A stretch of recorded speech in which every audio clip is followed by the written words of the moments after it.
Uh,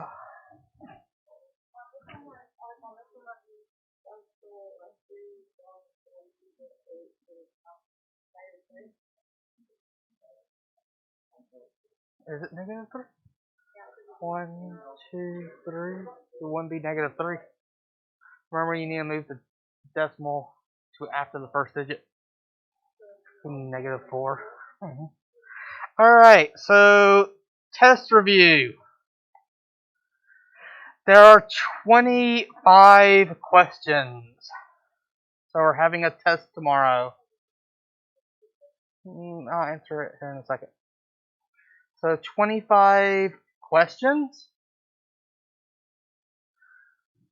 To give you an idea of what's going to be on the test, 11 of them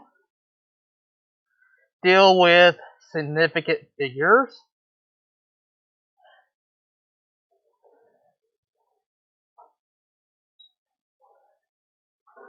Another 11 deal with density. Or I should say 11 out of 25 deal with density, 11 out of 25 deal with significant figures. 2 of them are based on safety. And 4 of them precision versus accuracy. And then I think I have 1 or 2 that are intensive versus extensive, or chemical versus physical.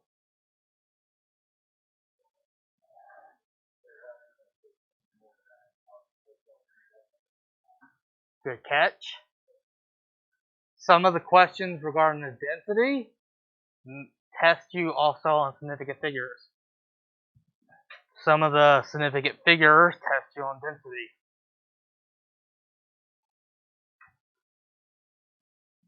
So there's some overlap between density and significant figures. So what do you think you should pay the most attention to?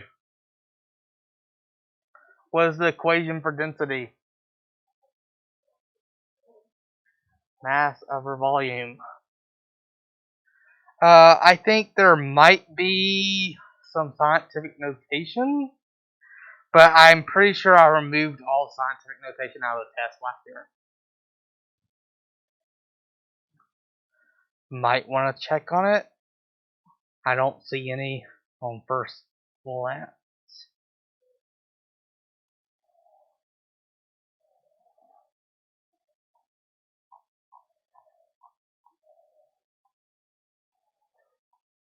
Oh, there is another one.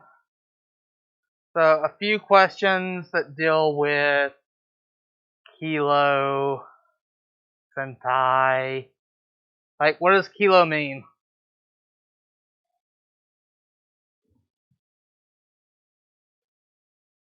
What does kilo mean? Should that means 1,000? So that's 1,000. Centai means 100. 1,000 is also 10 to the 3. 100 is 10 to the negative 2.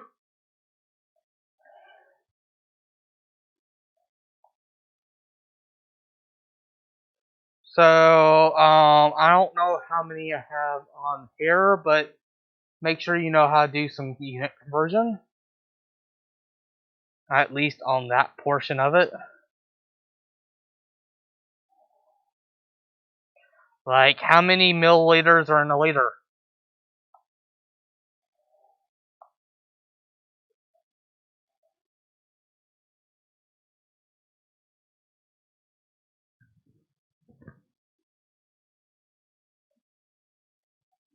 No.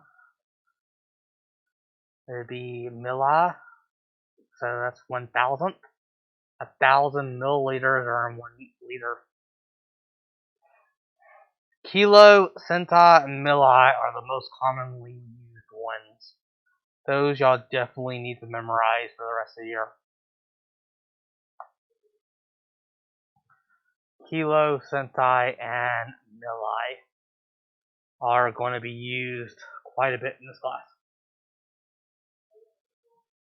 Milli is 1,000th, or 10 to the negative 3.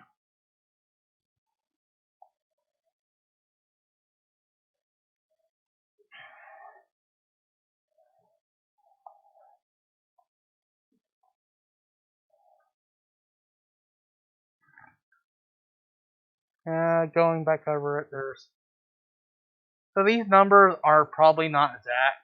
There's actually more that deal with physical properties. Now I'm actually looking at it. I would look and at the PowerPoints, scan through them real quick.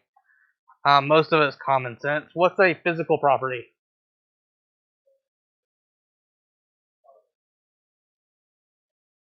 Yes. So a physical property can be observed without changing its nature. A chemical property, such as combustibility, requires you to chemically alter it to test it. So to see if something's combustible, you have to actually catch it on fire or see if it can burn. To see what color something is, you can just look at it without doing anything to that substance. Intensive doesn't depend on size. Extensive does. The extensive are going to be like mass.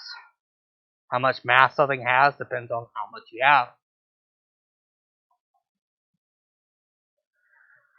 Precision. What's precision?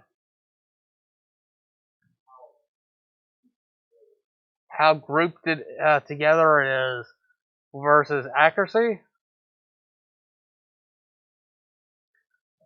How centered around the correct answer. How close it is to the actual answer. So precision deals with how much the values are to each other. So if you're trying to make 100 and every paper you turn in is a 30, you are very precise, but you're not very accurate. Versus if you keep making 90, 95, 100, maybe a random 85, you're not very precise. Your grades are all over the place, but you're pretty accurate because you're trying to reach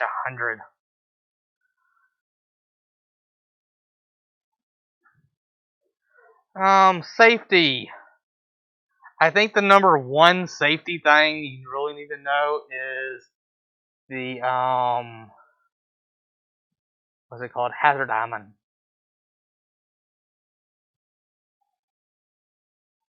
It's the diamond shaped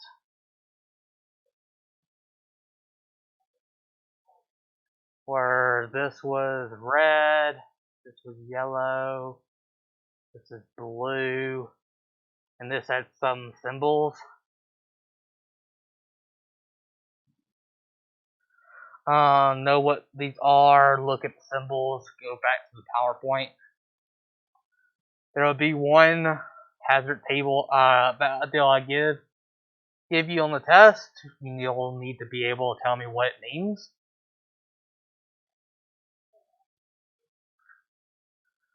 So this hazard diamond, you need to be able to know what it means. Like if I give you a random one. So for example, you see a hazard diamond.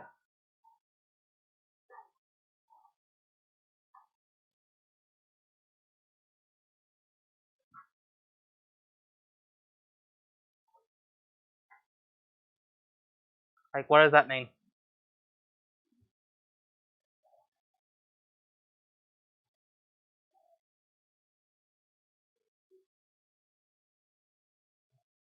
So this tells you it's very flammable. This tells you it's extremely reactive. And the COR tells you it's corrosive. Yeah, know what each part of the diamond corresponds to. The higher the number, the more severe it is. This tells you at least it's not poisonous. So it'll burn your throat. It may catch your throat on fire. It might eat a hole through your throat, but at least you won't die from being poisoned.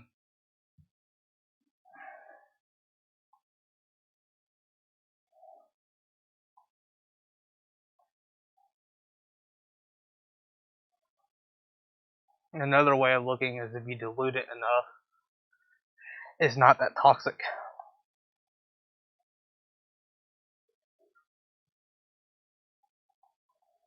Let's see. Some other safety stuff are all common sense.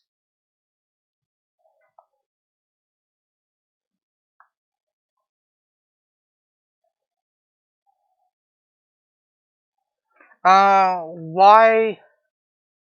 When does something float?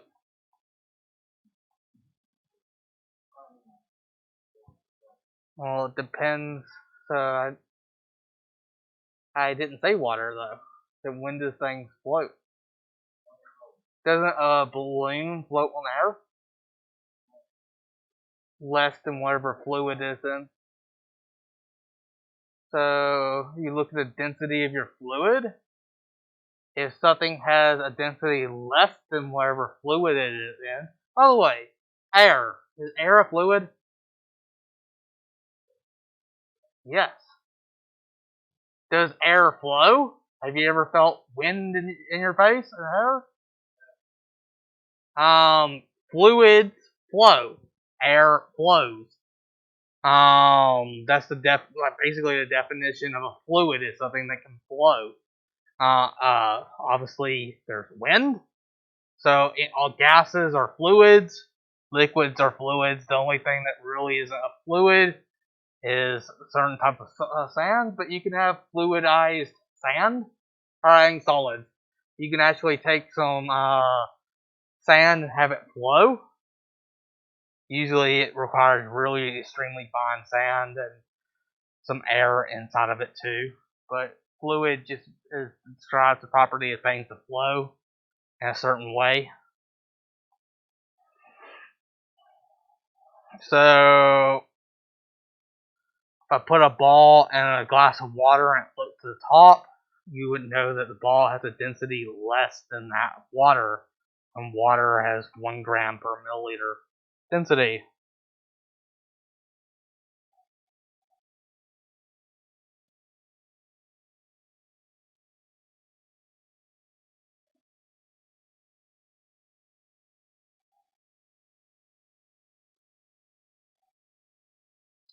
I believe that's mostly it. And it's significant figures. Make sure you understand how to do significant figures. Because that's almost half the test right there. As long as you memorize this equation, you should be good on density.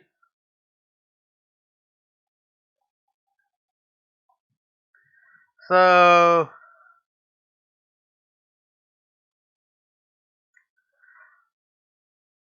rewrite what would this be if written to 2 significant figures?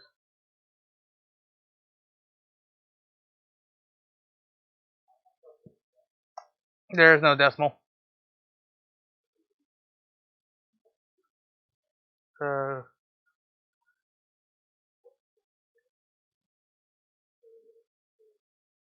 to 2 significant figures, yes. And so this has 2. Going to round it to 3. Make sure that you know that this would make that round up. So that would be, you do 3.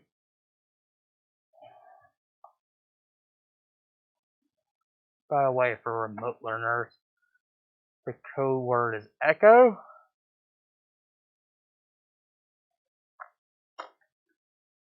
I'm looking at the test, I can't really see any. So, do y'all know how to do significant figures?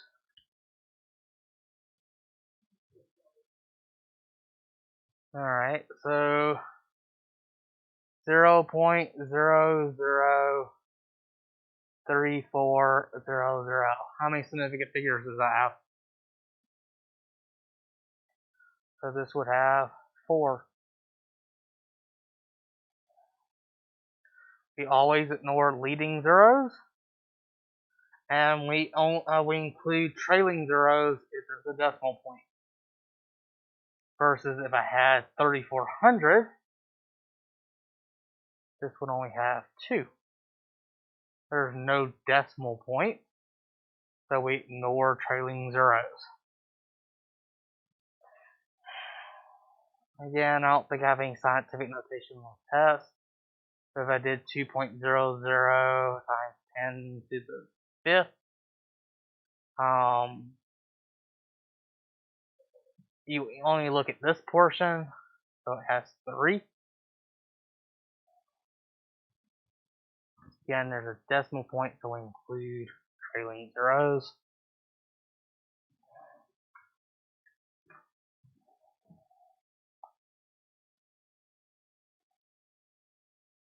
I really cannot think of anything. Alright. So I made a whole video going over the homework.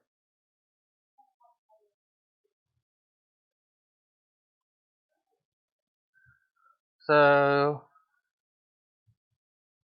density is equal to mass divided by volume. Remember, this class uses algebra, so if you need to solve for volume, we need to put this in the numerator. We move it to the left side by multiplication. It's being divided on this side, so volume times density is equal to mass. And then we need to move this over here. It's being multiplied on this side, so we would divide on the other side.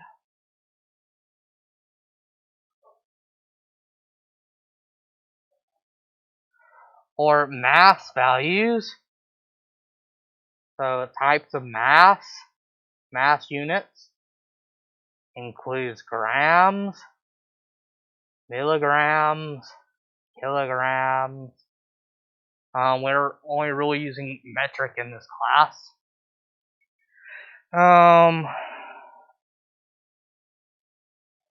Volume can include milliliters. Note the L is capitalized and the M is lowercase. We could have liters. A milliliter is equal to a cubic centimeter. If we had a cube, or let's say we had a rectangle, a cuboid, forget what that'd be called. So it has a length of L, a height, and a width. What would be the volume of this cube? Or this rectangle shaped cube. So volume is 3D. How do you do area? Be height times width. So this height times width is get the area of that. Volume of a shape like this would be equal to height times length times width. That's what we had our lab over. We did of a cube, and we found it in cubic centimeters, which is equal to a milliliter. So if you have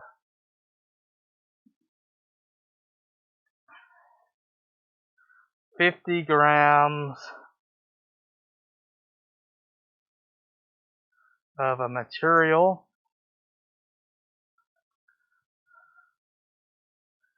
that takes up 25 milliliters of space, or mass is equal to 50 grams, or volume is equal to 25 milliliters, or density would be equal to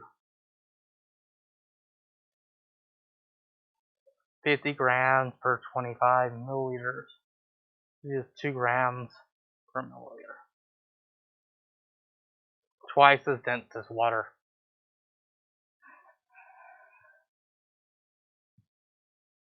If you needed to, for example,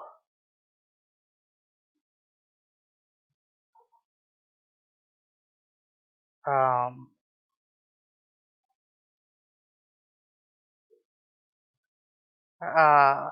much mass would something with a density of 2 grams per milliliter have if you had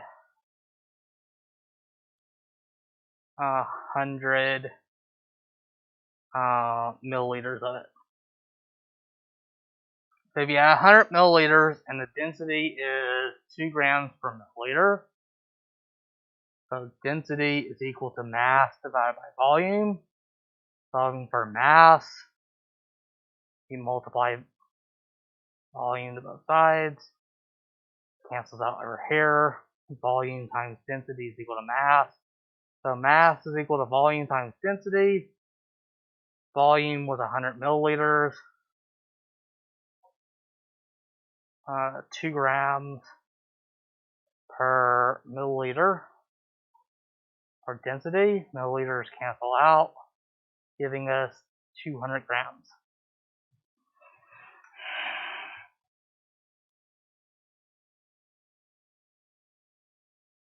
Any other questions? What is that?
So everyone good?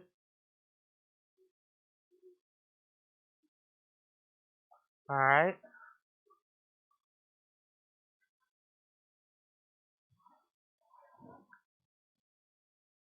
Did I already get the code word? What? Okay. So precision. So I'm trying to get inside the circle.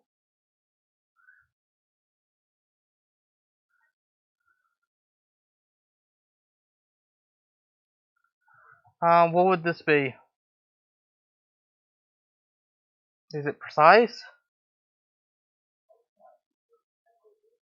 Not precise. Not accurate. Yep. So if I try to get it and all my dots are here, that'd be precise but not accurate.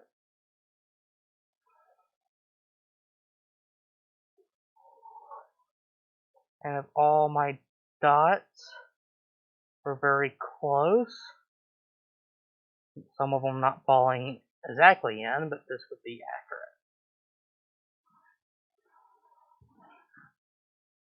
accurate. And if you wanted to be both accurate and precise.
So is that it?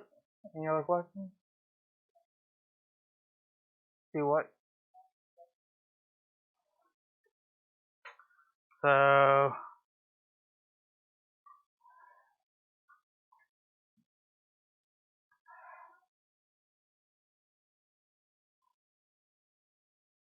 a 500-gram cube has a density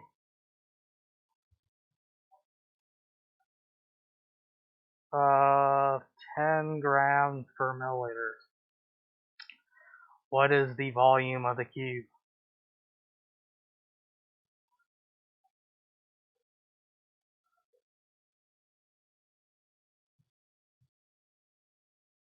So density is equal to mass divided by volume. Solving for volume, multiply by volume on both sides, so this cancels out. And solving for volume, you would divide by volume, not divide, you would divide by density on both sides so that this cancels out, so that you're left with volume equals mass divided by density, or mass was 500 grams, or density was 10 grams per milliliters. If you remember dimensional analysis, what you could have done is 500 grams. We know there are 10 grams per 1 milliliter, and done it this way.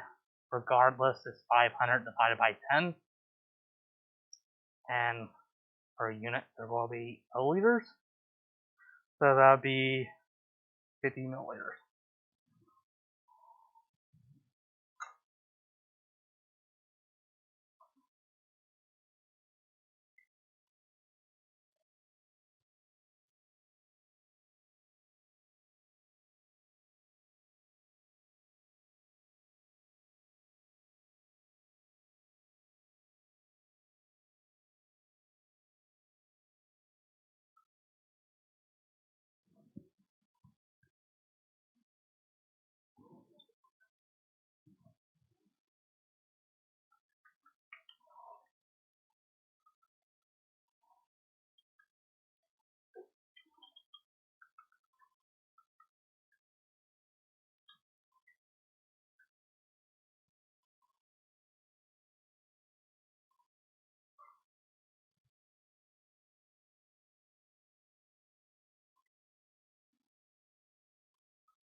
Anything else?